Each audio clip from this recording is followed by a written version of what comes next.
ఇప్పటికే justice PC Ghosh commission ఇచ్చిన నివేదికను రద్దు చేయాలంటూ మాజీ ముఖ్యమంత్రి కేసీఆర్, మాజీ మంత్రి హరీష్ రావు హైకోర్టులో దాఖలు చేసిన పిటిషన్లపై ఇవాళ విచారణ జరిగింది. వాదనలు విన్న ధర్మాసనం తదుపరి విచారణను గురువారానికి వాయిదా వేసింది. అదే రోజు ఇరువైపులా కూడా ఆ వాదనను ముగించాలని ఆదేశాలను జారీ చేసింది కోర్టు.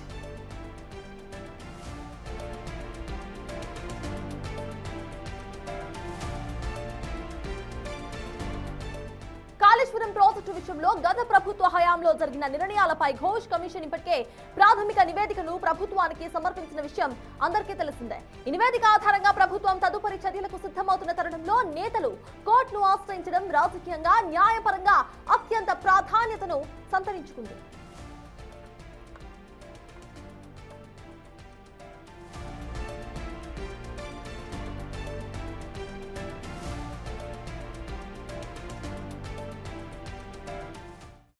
ఇదే అంశంపై పూర్తి డీటెయిల్స్ మా ప్రతినిధి సురేష్ అందిస్తారు. సురేష్, చెప్పండి, ఇటు మాజీ సీఎం కేసీఆర్ మాజీ మంత్రి హరీష్ రావు ఇచ్చిన ఏదైతే దాఖలు చేసిన పిటిషన్ పై వాళ్ళ విచారణ చేసి మళ్ళీ వాయిదా వేసినట్టుగా తెలుస్తోంది. తదుపరి విచారణ గురువారానికి వాయిదా వేసినట్టు తెలుస్తోంది. అసలు వాటి విచారణలో ఏం చెప్పింది కోర్టు, నెక్స్ట్ విచారణలో ఏమొచ్చే అవకాశాలు ఉన్నాయనుకోవాలి, అప్డేట్స్ ఏంటి సురేష్?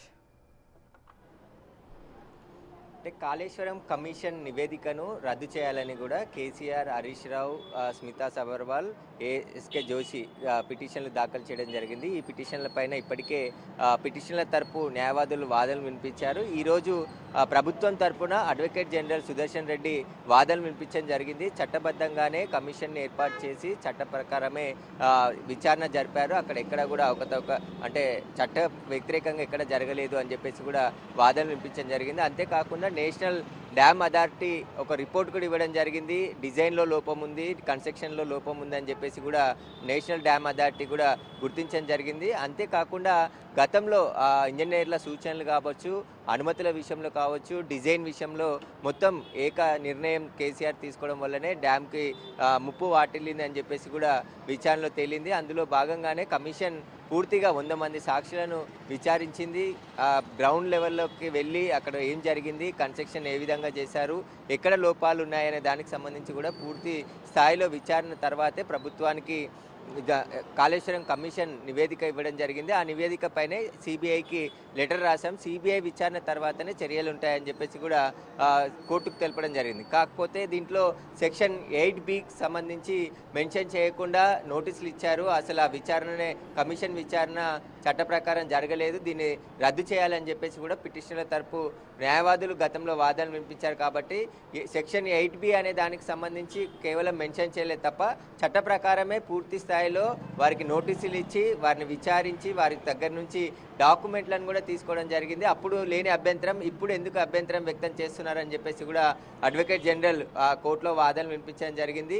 పూర్తి స్థాయిలో విచారించింది. 100 మంది సాక్షులను విచారణ జరిపి ఆ తర్వాతే ప్రభుత్వానికి కాళేశ్వరం కమిషన్ నివేదిక అందించడం జరిగింది. కాబట్టి అందులో డ్యామ్ మేడిగడ్డ బ్యారేజ్ ఏదైతే పిల్లర్ కుంగిపోయిందో దాంట్లో మెయింటెనెన్స్ లోపం వల్లే కుంగిపోయింది. డ్యాము ఏదైతే నిర్మాణం జరిగిందో ఆ నిర్మాణంలో హడావుడిగా చేశారు తప్ప ఒక ప్రణాళికాబద్ధంగా ఎక్కడా కూడా జాగ్రత్తలు తీసుకోలేదు. డ్యామ్ పూర్తి కాకముందే బిల్లులు చెల్లించడం కాంట్రాక్టర్లకి, పూర్తి స్థాయిలో ఎన్ఓసీలు జారీ చేయడం, ఇవన్నీ కూడా కావాలని కుట్రపూర్తిగానే చేశారని చెప్పేసి కూడా కమిషన్ విచారణలో తేలింది. కాబట్టి వాటన్నిటికీ సంబంధించిన రిపోర్ట్ను సిబిఐకి పంపించాం. సిబిఐ విచారణ జరిపి ఎలాంటి చర్యలు తీసుకుంటుందనేది తర్వాత తెలుస్తుంది. ఇప్పటి వరకు ఎవరు దోషులు, ఎవరికి సంబంధించి ఇన్వాల్వ్మెంట్ ఇలా ఉంది, దానికి సంబంధించి కూడా పూర్తి స్థాయిలో విచారణ చేసిన తర్వాతే తెలుస్తుంది. కాబట్టి సిబిఐ విచారణ జరిగిన తర్వాత దీంట్లో అన్ని అంశాలు కూడా బయటకు వచ్చే అవకాశం ఉంటుందని చెప్పేసి కూడా కోర్టుకు తెలపడం జరిగింది. అయితే ఈ నివేదికను కొట్టివేయడం అనేది కరెక్ట్ కాదు, వాళ్ళు కోరడం కూడా కరెక్ట్ కాదు. ఎందుకంటే కేసీఆర్ కాళేశ్వరం కమిషన్ విచారణకు రావడం జరిగింది, హరీష్ రావు వచ్చారు, అప్పటి పని చేసినటువంటి ఇంజనీర్లు, అధికారులు వారందరూ కూడా కమిషన్ ముందు హాజరై ఏం జరిగిందనే దానికి సంబంధించి పూర్తి స్థాయిలో వారి దగ్గర ఉన్నటువంటి సమాచారం అంతా కూడా కమిషన్కి ఇవ్వడం జరిగింది. కమిషన్ పూర్తి స్థాయిలో విచారించిన తర్వాతే ప్రభుత్వానికి ఆ నివేదికను అందించింది. కాబట్టి అందులో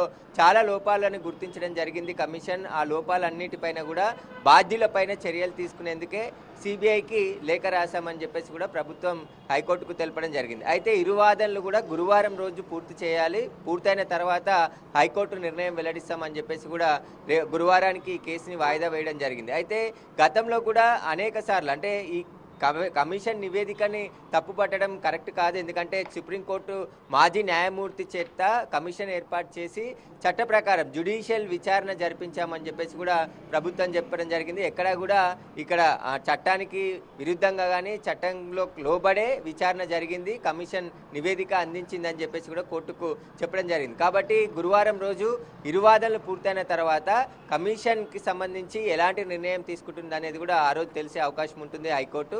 అప్పటి వరకు మాత్రం ఈ వాదనలు పూర్తయిన తర్వాతే పూర్తి నిర్ణయం వెల్లడిస్తామని చెప్పేసి కూడా హైకోర్టు చెప్పడం జరిగింది. Thank you Suresh. మొత్తానికి ఇటు జస్టిస్ పిసి ఘోష్ కమిషన్ ఇచ్చిన నివేదికను రద్దు చేయాలంటూ మాజీ సీఎం కేసీఆర్, మాజీ మంత్రి హరీష్ రావు ఏదైతే దాఖలు చేసిన పిటిషన్ ఉందో దానికి సంబంధించి వాళ్ళ విచారణ పూర్తయింది. అనంతరం కూడా తదుపరి విచారణను గురువారానికి వాయిదా వేశారు. గురువారం ఎటువంటి స్టేట్మెంట్ను ఇటు కోర్టు ఇవ్వబోతోంది అనేది ఉత్కంఠగా మారింది.